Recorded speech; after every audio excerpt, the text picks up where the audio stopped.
Okay, so I'm going to be talking about intellectual disabilities. I am Olivia Clayton, and this is for Dr. Reed's exercise prescription for special populations class. So just a little bit about the disability. It was formerly known as mental retardation. It can be the cause of injury, disease, or problems in the brain. A lot of times it involves functional problems. So this can be either intellectual functioning, which is your learning, problem solving, and judgment, or it can involve adaptive functioning, which is your daily life activities, communication, and independent living.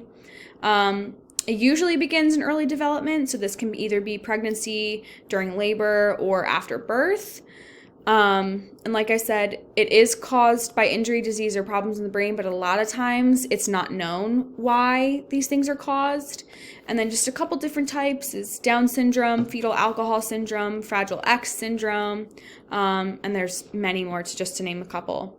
So the prevalence, ID affects about 1% of our world's population, and of that 1%, about 85 are considered mild cases. We see it more in low and middle income countries rather than high income countries. Males are actually more likely to be diagnosed than females, which I thought was a little interesting, considering the men like to tell the women that we're crazy. And sometimes, actually, you see the most common cases in children and adolescents. That's going to be where your highest population of cases are. Couldn't get that out. So here's just a little breakdown of mild, moderate, and severe. Obviously, you can see that the mild cases make up 85% of the ID population, whereas the profound only makes up 1%, and then everything in between. Mild cases, people can generally learn reading, writing, and math skills. And a lot of times they are able to live independently and hold a job, whereas profound or severe, cases need a lot more extra hands-on help with an aide or a caregiver. So it's just interesting to see the breakdown of everything. Again, so here's just a little bit more about the mild cases, considering that it is the biggest population. They have academic deficits, they're socially awkward, a lot of times they become fixated on certain things, they learn a lot more slowly, they need more time to process. Those are just a couple examples of the mild cases. So we're going to talk about diagnosis. So diagnosis is measured with intelligence tests, specifically the IQ test. And a full-scale IQ score of around 70 to 75 indicates a significant limitation in intellectual functioning. So this is kind of like the red flag that waves sometimes when people score these numbers. There's something else that they need to consider. But we have to remember that when administering these tests, it's important to consider that the score needs to be interpreted in the context of the person's difficulty. Otherwise, you're never going to get an answer for what's going on. Most of the time, adaptive functioning areas are considered. So there's conceptual, social, practical adaptive functioning areas. So your conceptual area is your language, your reading, writing, math. Your social is your communication skills, the ability to follow rules, make and keep friendships, your emotions.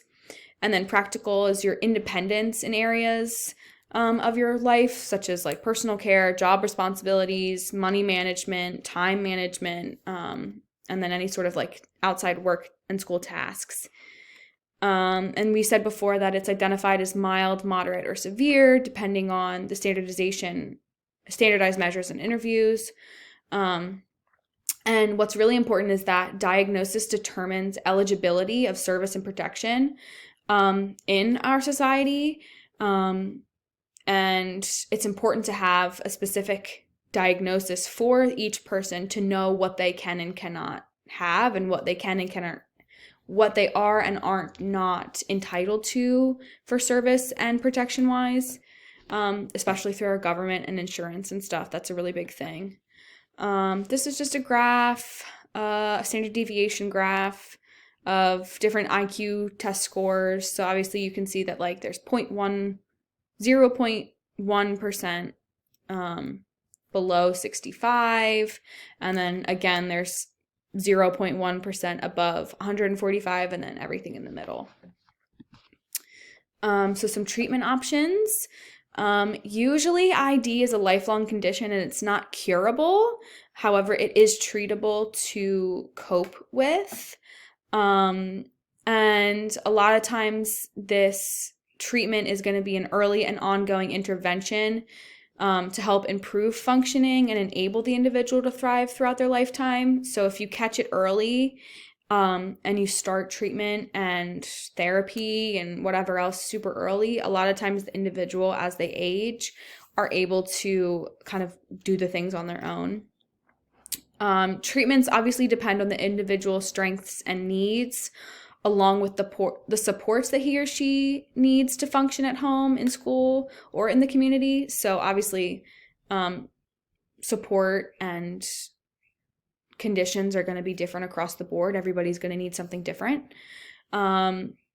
And just something interesting that I saw was that the American Association of Intellectual and Developmental Disabilities stresses that the main reason for evaluating individuals is to be able to identify and put in place the supports and the services that they need to help them thrive in the community and throughout their lives. So that really just tells you how important the diagnosis is, and how you can see where they need help.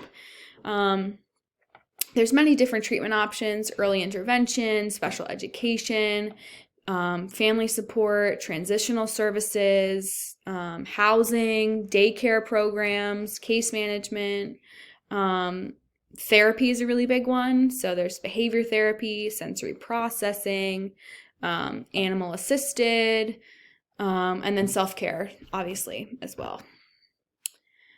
So exercise response and risk factors. So it's interesting because with people with ID, physical abilities are actually similar to those of the elderly, which can cause serious problems in health and social costs. And then proper physical activity is closely related to independent life and quality of life, which most of the time older adults do not have.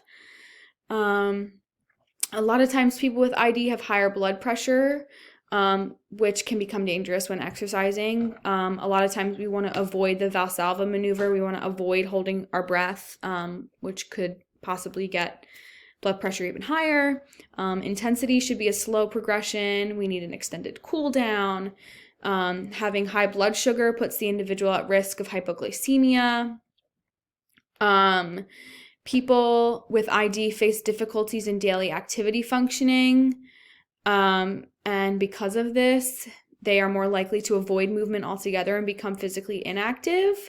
And then their weight and metabolic syndrome frequency can increase because they can't participate in the amounts of recommended and required physical activity of non-disabled adults, so like people like you and I. And then most of the time, if not all the time, comorbidities are also involved, and they add a level of risk to exercising.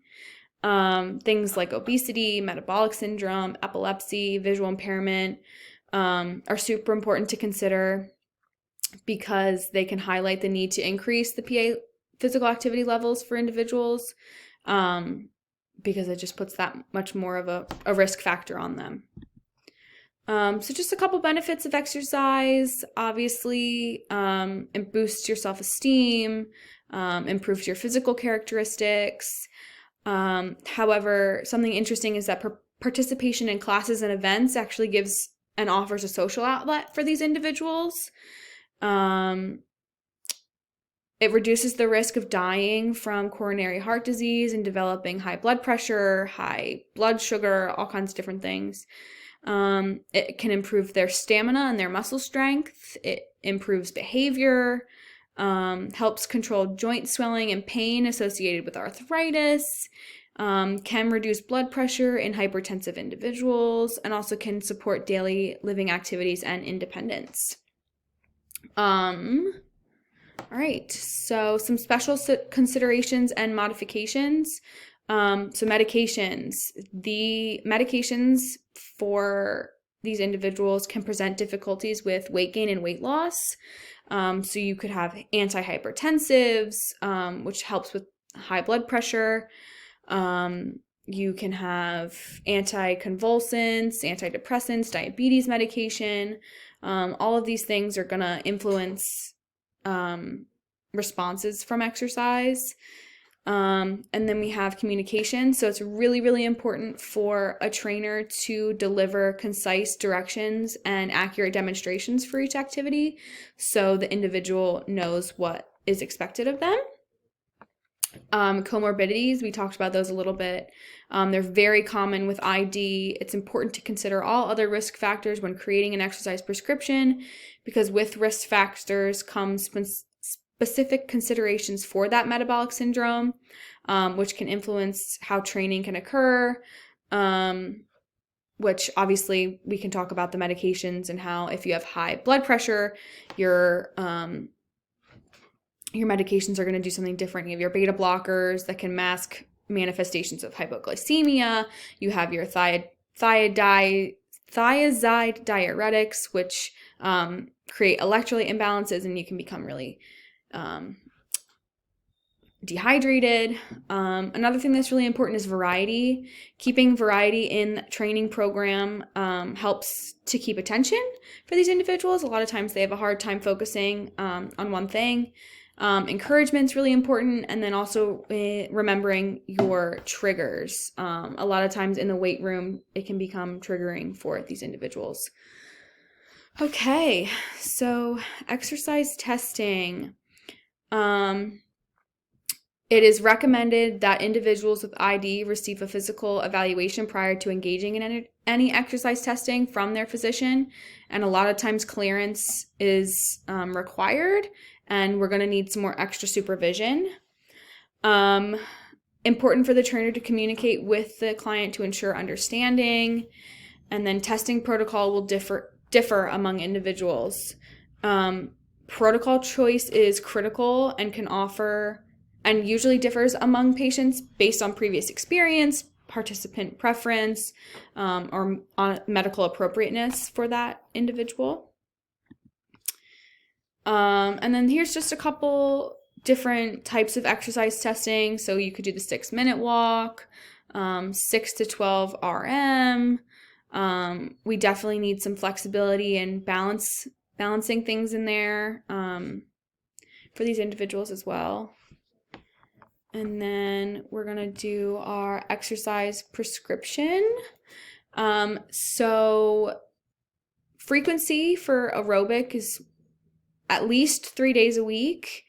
For like moderate exercise, which would be like 40 to 80% of your VO2 max.